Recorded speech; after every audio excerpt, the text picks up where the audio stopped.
સુરતમાં વધુ એક પાણીની ટાંકીમાં ભ્રષ્ટાચાર થયો છે। તડકેશ્વર બાદ ઓલપાડની ટાંકીમાં ભ્રષ્ટાચાર થયો। ઓલપાડના કુડસદ ગામે લોકાર્પણ પહેલા પોપડા ઉખડ્યા। 25 લાખના ખર્ચે બનાવાયેલી ટાંકીના પોપડા પડ્યા।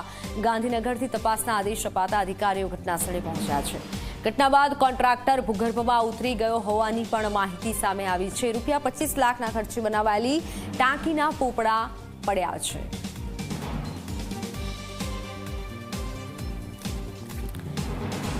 ગાંધીનગરથી તપાસના આદેશ અપાતા અધિકારીઓ હવે ઘટનાસ્થળે પહોંચ્યા છે।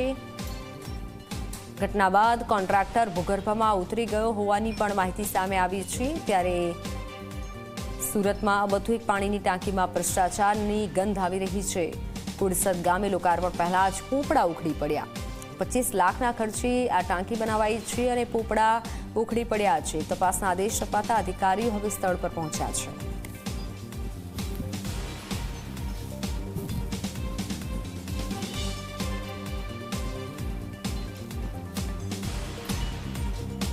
કોડેસડ ગામે લોકાર્પણ પહેલા જ ટાંકીની આ હાલત છે। રૂપિયા 25 લાખના ખર્ચે આ ટાંકી બનાવાઈ છે।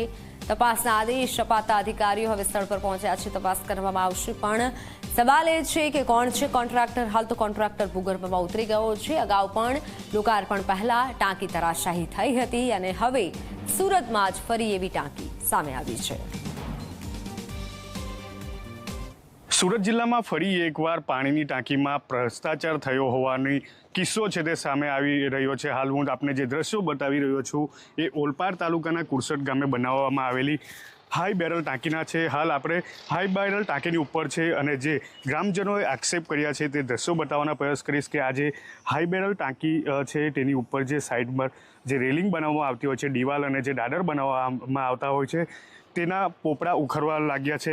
તો બીજી તરફ આપણે કેમેરામેનને કહીશું કે વધુ ઊંચાઈએ જઈએ અને ત્યાંથી આ જે ક્ષતિ થઈ છે તે બતાવવાનો પ્રયાસ કરીએ।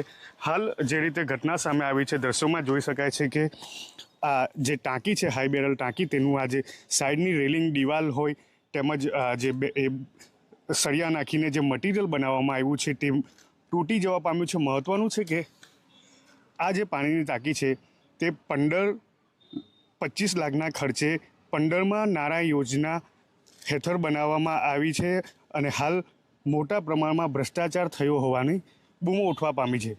મીડિયામાં અહેવાલ પ્રસારિત થતાની સાથે જ અધિકારીઓ દોડતા થયા હતા અને જે રીતે વાતો સામે આવી છે કે રાત્રિ દરમિયાન અધિકારીઓ તપાસ માટે આવ્યા હતા અને